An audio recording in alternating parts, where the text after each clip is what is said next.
داستان حسن بن صبا کی جنت کے بارے میں دنیا کو کیسے علم ہوا؟ تاریخ میں خودکش حملوں کا آغاز کس نے کیا؟ حسن بن صبا کا قلعۃ الموت کہاں ہے؟ کیا حسن بن صبا واقعی اپنے فدائین کو حشیش پلاتا تھا؟ حسن بن صبا کو مصر سے کیوں نکالا گیا؟ حسن بن صبا کا فرقہ کیا تھا؟ حسن بن صبا سے قلعۃ الموت کس نے چھینا؟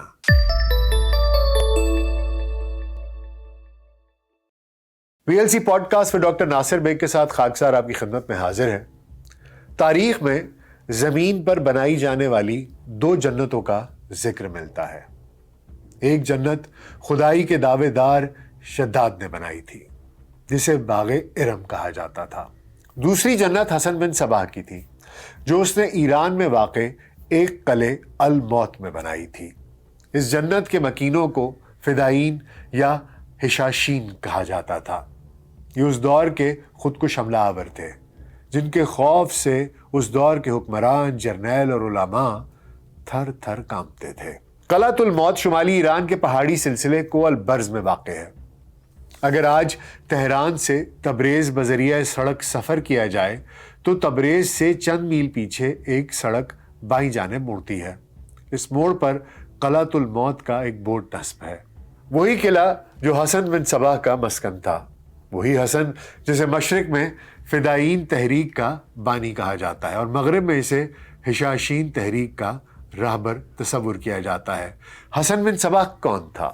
اگر ہم اس سوال کا جواب تلاش کرنے کے لیے تاریخ کے اوراق الٹیں تو ہمیں انتہائی دلچسپ روایات جاننے کو ملتی ہیں، جن کا حقیقت سے دور کا بھی واسطہ نہیں۔ حسن بن صبا کا اصل نام حسن بن علی بن احمد بن جعفر بن حسن بن صبا حمیری تھا، جو 1150 کے آس پاس ایران کے شہر قم میں ایک عرب گھرانے میں پیدا ہوا۔ اس گھرانے کا تعلق اسماعیلی نظاری فرقے سے تھا۔ حسن بن صبا کے آباء و اجداد کوفے سے ہجرت کر کے آئے تھے۔ حسن کے والد کا نام علی تھا، جو قم سے رے منتقل ہو گئے۔ حسن نے اپنی ابتدائی تعلیم رے میں حاصل کی۔ نوعمری میں ہی وہ مذہبی رہنما بننا چاہتا تھا۔ 17 سال کی عمر تک اس نے دینیات، فلکیات، جیومیٹری، ریاضی اور منطق کے علوم حاصل کیے۔ پھر وہ نیشا پور گیا، جہاں اس نے امام موفق کے مدرسے میں اپنی تعلیم مکمل کی اور پھر کچھ عرصہ اصفہان میں رہنے کے بعد رے واپس لوٹ آیا۔ یہاں اس کی ملاقات اسماعیلی فرقے کے الکبیر نامی عالم سے ہوئی، جس نے اسے تبلیغ کے لیے 1078 میں مصر بھجوا دیا۔ مصر میں اس وقت فاطمیوں کی حکومت تھی، جو اسماعیلی تھے، لیکن کہا جاتا ہے کہ در پردہ ان کا تعلق باطنی فرقے سے تھا۔ قاہرہ میں فاطمیوں کے دربار میں حسن بن صبا کی بڑی قدر و منزلت ہوئی، لیکن کچھ ہی عرصے بعد اسے حکومت خلاف سازش کرنے کے الزام میں گرفتار کر لیا گیا۔ جس روز اسے ایک قلعے کی زندان میں ڈالا گیا، عین اسی روز اس قلعے کا ایک مضبوط برج بغیر کسی معقول وجہ کے یکدم زمیں بوس ہو گیا۔ قاہرہ میں اس واقعے کے برج کا گرنا حسن بن صبا کی کرامت سمجھا گیا۔ قاہرہ میں حسن بن صبا کے چاہنے والوں نے اس واقعے کو اپنے رہنما کی بے گناہی سے تعبیر کیا۔ اس سے پہلے کہ لوگوں میں اشتعال پھیلتا، قلعہ دار نے حسن بن صبا کو ایک بحری جہاز پر سوار کرایا اور افریقہ کی جانب روانہ کر دیا۔ جہاز سے اتر کر حسن پہلے حلب پہنچا اور پھر بغداد سے ہوتا ہوا اصفہان آ پہنچا اور ایران کے علاقے دیلمان پر توجہ مرکوز کر دی۔ وہ 9 سال تک تبلیغ کرتا رہا۔ اس دوران اس کے حامیوں کی تعداد بڑھتی چلی گئی۔ اس کی نظر الموت کے قلعے پر تھی، جو جنگی نقطہ نظر سے ناقابل تسخیر سمجھا جاتا تھا۔ الموت مقامی زبان کے الفاظ الا اور آمود سے نکلا ہے، جس کا مطلب ہے عقاب کا سکھایا ہوا۔ الموت ایک ایسے پہاڑ پر واقع ہے جس کی شکل گھٹنوں کے بل بیٹھے ہوئے اونٹ کی مانند ہے۔ قلعہ جس چٹان پر تعمیر کیا گیا تھا، اس کے چاروں طرف ڈھلوانیں تھیں۔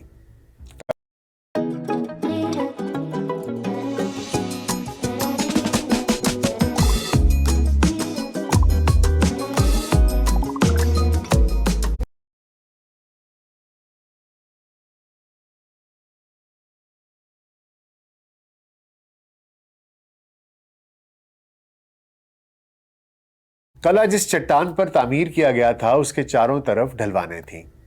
قلعے تک پہنچنے کا صرف ایک تنگ راستہ تھا جس کا بڑی آسانی سے دفاع کیا جا سکتا تھا۔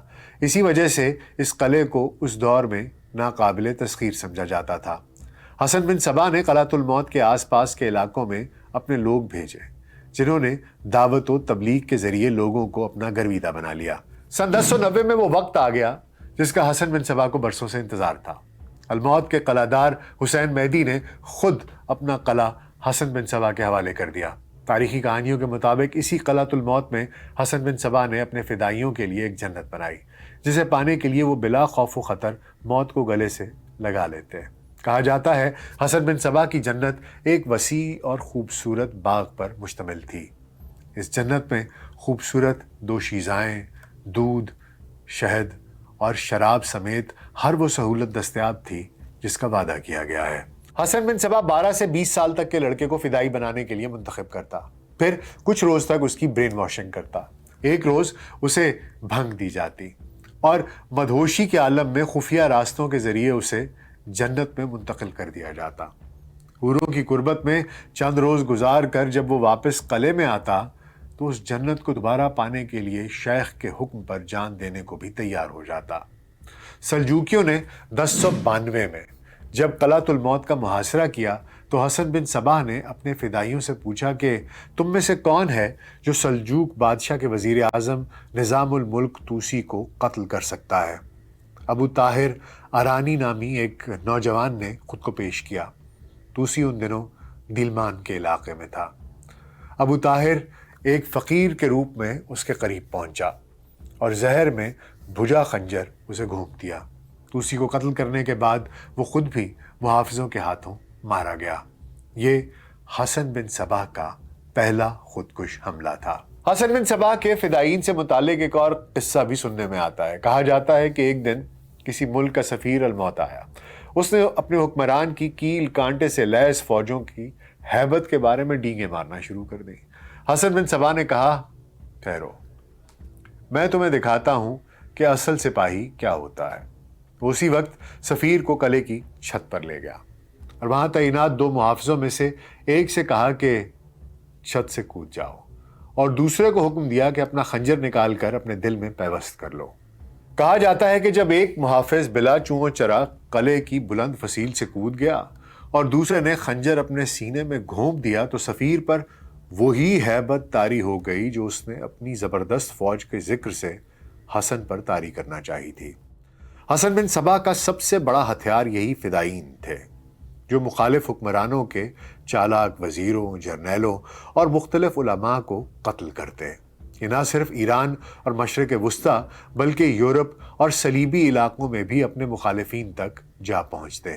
کہا جاتا ہے کہ سلطان صلاح الدین ایوبی کے خوابگاہ تک بھی ایک فدائی پہنچ گیا تھا۔ سلطان اس وقت نیند میں تھے۔ فدائی نے انہیں قتل تو نہ کیا لیکن ایک تنبیہی خط ان کے سرہانے رکھ آیا۔ حسن بن صبا کے پاس نہ تو کوئی بڑی فوج تھی اور نہ لامتناہی وسائل کہ جن کے بل بوتے پر وہ سلجوکوں اور دوسرے حکمرانوں کو زیر کر سکتا۔ لہٰذا اس نے براہ راست جنگ کی بجائے خودکش حملوں کی منصوبہ بندی کی اور اپنے سیاسی و مذہبی مخالفین کو فدائیوں کے ذریعے قتل کرایا۔ اس وقت ایران، ترکی اور مشرق وسطیٰ کے تمام حکمران ان فدائیوں کے خوف سے تھر تھر کانپتے تھے، حتیٰ کہ کئی صلیبی رہنما بھی ان فدائیوں کی بھیڑ چڑھے۔ یہ تھی حسن بن صبا کی جنت۔ لیکن اس جنت کی حقیقت ہمیں تاریخ میں اس طریقے سے کہیں نہیں ملتی۔ اس کہانی کو مشہور کرنے میں سب سے نمایاں کردار مارکو پولو نے ادا کیا۔ وہ اطالوی سیاح جس کا سفر نامہ دنیا کی مشہور ترین کتابوں میں شمار کیا جاتا ہے۔ اپنے سفر نامے میں مارکو پولو نے لکھا ہے کہ شیخ الجبال نے 2 پہاڑوں کے درمیان واقع وادی میں ایک وسیع و عریض اور خوشنما باغ بنوایا ہے جس کی کہیں مثال نہیں ملتی۔ اس میں ہر قسم کے پھل پائے جاتے ہیں اور تصور سے باہر حسین محلات اور خیمے ہیں جن پر سونے کے ورق چڑھے ہیں اور ان میں نفیس تصاویر ہیں۔ اس باغ میں چھوٹی چھوٹی ندیاں ہیں جن میں شراب، دودھ، شہد اور پانی بہتا ہے، اور یہاں دنیا کی حسین ترین دوشیزائیں ہیں جو ہر طرح کے ساز بجاتی ہیں اور وہ حسین نغمے گاتی ہیں اور دل لبھانے والے رقص کرتی ہیں۔ برِ صغیر پاک و ہند میں یہ قصہ عام ہوا عبدالحلیم شرر کے ناول فردوس بری کے ذریعے، جو 1899 میں شائع ہوا۔ اس ناول میں بھی حسن بن صبا کی جنت کی تصویر کشی کچھ اس طرح سے کی گئی ہے جس طرح مارکو پولو نے اپنی کتاب میں لکھی ہے۔ اب حقیقت کچھ یوں ہے کہ مارکو پولو جب 1272 میں چین جاتے ہوئے اس علاقے سے گزرا، تب حسن بن صبا کو فوت ہوئے تقریباً 1.5 صدی اور منگولوں کے ہاتھوں قلعۃ الموت کو تباہ ہوئے 15 برس گزر چکے تھے۔ مشہور مغربی محقق پیٹر ولی، جنہوں نے 1959 سے لے کر 2005 یعنی 40 سال تک ایران، شام، ہنزا اور بدخشاں میں اسماعیلیوں اور ان کے قلعوں پر ریسرچ کی، وہ اپنی کتاب ایگلز نیسٹ میں فرانسس ووڈ کی ایک کتاب did Marco Polo go to China کا حوالہ دیتے ہیں۔ اس کتاب میں فرانسس ووڈ نے لکھا ہے، دراصل مارکو پولو چین نہیں گیا، بلکہ انہوں نے قسطنطنیہ اور بحرۂ اسود سے آگے مزید مشرق کا سفر کیا ہی نہیں۔ مارکو پولو کے خیالی افسانوں کا اصل ماخذ ان کے والد اور چچا کی روایات ہیں، جنہوں نے شاید چین کا سفر کیا ہو۔ حسن دراصل ناقابل فراموش شخصیت ہے۔ سیاست اور ملٹری اسٹریٹجی میں اس کو کمال مہارت حاصل تھی۔ اپنی کرشماتی شخصیت کی بدولت اس نے اپنے پیروکاروں کی غیر مشروط حمایت اور محبت حاصل کی تھی۔ سلجوقوں کے مقابلے میں زندگی اور موت کی جنگ میں اس نے اپنے پیروکاروں یعنی فدائین کو متحرک کیا اور ان کے ذریعے یہ جنگ جیت لی۔ ہلاکو خان کے درباری مورخ عطا ملک جوئینی حسن بن صبا اور اسماعیلی نظاریوں کے کٹر مخالف تھے۔ ہلاکو خان نے جب 1256 میں قلعۃ الموت فتح کیا تو جوینی ان کے ساتھ قلعے پہنچا۔ وہ اپنی کتاب تاریخ جہاں گشا میں بڑی تفصیل سے حسن بن صبا کے حالات زندگی، ان کے نظریات، الموت کی تاریخ، وہاں کے حکمرانوں، عمارات، طرز تعمیر اور کتب خانوں کا احوال بیان کرتے ہیں، لیکن ان کی کتاب میں کہیں بھی کسی جنت یا اس کے آثار کا ذکر ڈھونڈنے سے بھی نہیں ملتا۔ اس دور کے ایک اور مشہور تاریخ دان رشید الدین ہمدانی کی سن 1307 میں لکھی گئی کتاب جامع التواریخ کو اس دور کی ایرانی تاریخ پر سند تسلیم کیا جاتا ہے، مگر وہ بھی حسن بن صبا اور قلعۃ الموت کا تفصیلی ذکر کرنے کے باوجود وہاں کسی جنت کے وجود سے واقف نہیں ہے۔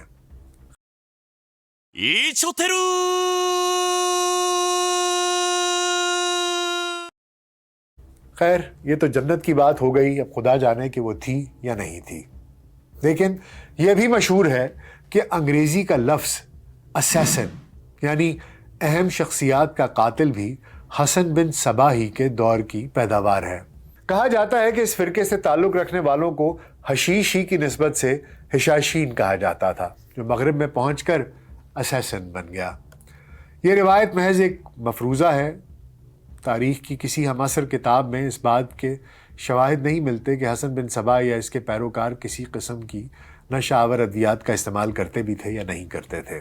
معروف تاریخ دان برنارڈ لیوئس کے مطابق اس دور کے اسماعیلیوں کے لیے لفظ حشاشیہ یا حشیش پینے والے کی اصطلاح دراصل اس لیے استعمال ہوتی تھی کہ دوسروں کو ان کے خیالات بہکے لگتے تھے، نہ کہ خود حشیش پینے کے باعث۔ اسپین میں اسلامک سٹڈیز کے پروفیسر ایمیلیو گونزالس کا کہنا ہے کہ حشاشین نے نظاریوں کو شدت پسند بنایا۔ یہ ایک سماجی رویہ تھا جس میں مذہب کو جواز کے طور پر پیش کیا گیا۔ حسن بن صبا کے نظریات کچھ بھی ہوں، لیکن تھا وہ انصاف پسند۔ تاریخ میں اس کی انصاف پسندی کی کئی حوالے دیے جاتے ہیں، حتیٰ کہ اس نے اپنے دونوں بیٹوں کے مقدمے میں بھی انصاف سے روگردانی نہیں کی۔ ایک کو شراب اور زنا جبکہ دوسرے کو قتل کے جرم میں موت کی سزا سنا دی۔ 12 جون 1124 کو جب حسن بن صبا کا انتقال ہوا تو اس کی نرینہ اولاد زندہ نہیں بچی تھی، اسی لیے اس نے اپنے ایک دائی کیا بزرگ امیدوار کو اپنا جانشین مقرر کر دیا، جس نے 1256 میں تب تک قلعۃ الموت پر حکومت کی جب تک منگولوں نے اسماعیلی نظاریوں کا قلعہ کما نہیں کر دیا۔ تاریخ بتاتی ہے کہ حسن بن صبا نے اپنے ایک عزیز فدائی کو قلعۃ الموت سے صرف اس لیے نکلوا دیا تھا کہ اس نے بانسری بجائی تھی، جبکہ منگول تاریخ دان جوینی اپنی کتاب تاریخ جہاں کشا میں گواہی دیتا ہے کہ حسن بن صبا نے اپنی بیوی اور بیٹی کو الموت سے دور گرد کوہ کے قلعے میں بھجوا دیا،